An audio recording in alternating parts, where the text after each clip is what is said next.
प्रारब्ध ये एक ऐसी चीज है, एक ऐसा कर्म है जो सबको भुगतना ही पड़ता है। चाहे कितना भी बड़ा महात्मा हो, कितना भी बड़ा राजा हो, या कितना भी बड़ा इंसान हो, प्रारब्ध सबको भुगतना पड़ता है। कहानी है एक राजा की जो कभी किसी को दान नहीं देता।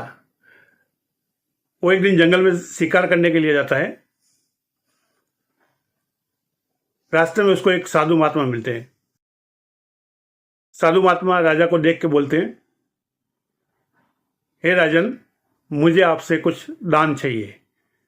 तो बोला, मैं तो किसी को दान देता नहीं हूं, अभी तक किसी को दिया नहीं और न देता हूं, किसी की इच्छा नहीं।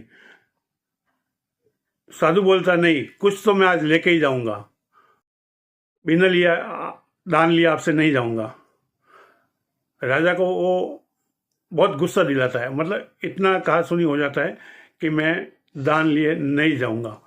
इतने इनकी वार्तालाप होती रहती है। बीच में उसके जो घोड़ा था वो लीद करता है, वो लीद उठा के उस महात्मा को दे देता है और महात्मा खुशी खुशी उसे ले लेते और आशीर्वाद देते कि जो दिया है उससे चौगुना पाओ। राजा हंसता हुआ चला जाता घर पे।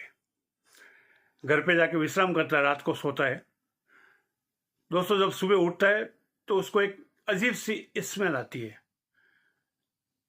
तो अपने कपड़े पहनने के लिए वो अपना कबाड़ खोलता है, उसमें लीद ही लीद, उसके खजाने में लीद ही लीद, जहां देखो घोड़े की लीद।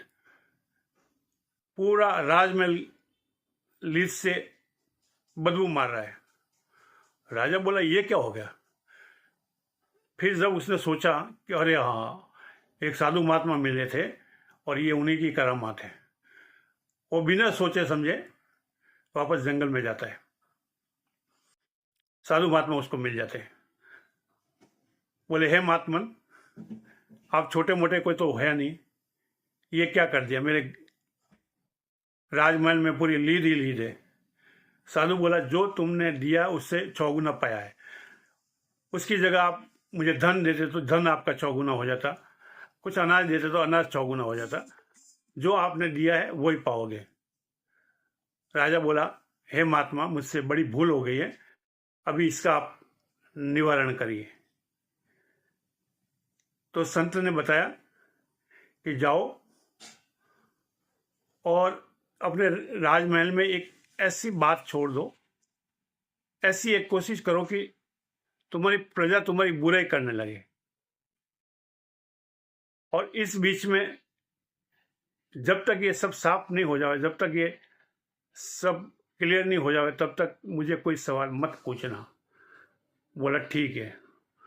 राजा जाता है महल में, कुछ ऐसी बात छोड़ देता है कि उसकी चारों तरफ बुराई बुराई होने लगती है। जहाँ जाओ बुराई, सब कानाफूसी करते हैं, अरे राजा ने क्या कर दिया, ऐसी कोई उसने बात छोड़ दी।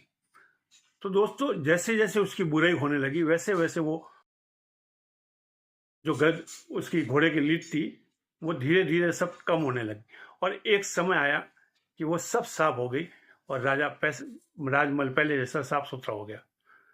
फिर क्या था? राजा बोला, अभी तो मैं सवाल पूछ सकता हूँ महात्मन से।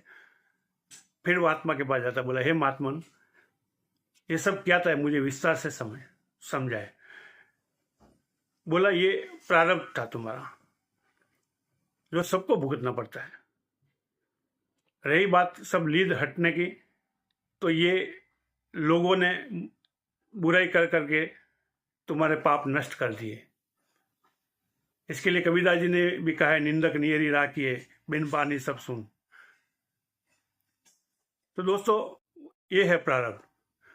लोग बोलते हैं कि मैं बेटे के लिए राजमहल खड़ा कर दूंगा, मेरे बेटा आराम करेगा, मेरे बेटे के लिए बैंक बैलेंस बना लूं, मेरे बेटे के लिए वो कर दो। वो उसका प्रारब्ध वो खुद भुगतेगा। आपको एक नहीं अनेकों उदाहरण, राजमहल चले गए और जिनके झोपड़े थे उनके राजमहल बन गए, चाय वाला प्रधानमंत्री बन गया। आप डॉली चाय वाले का भी नाम सुने होंगे, क्या से क्या बन गया। तो ये प्रारब्ध है। आप सोचते हैं कि मैं बेटे के लिए कुछ कर पाऊँ, वो अपना कर्म खुद करेगा और खुद बनाएगा। तो दोस्तों, ये कहानी कैसी लगी कमेंट में ज़रूर जय सिया राम लिखे। राधे राधे, जय जय सीताराम।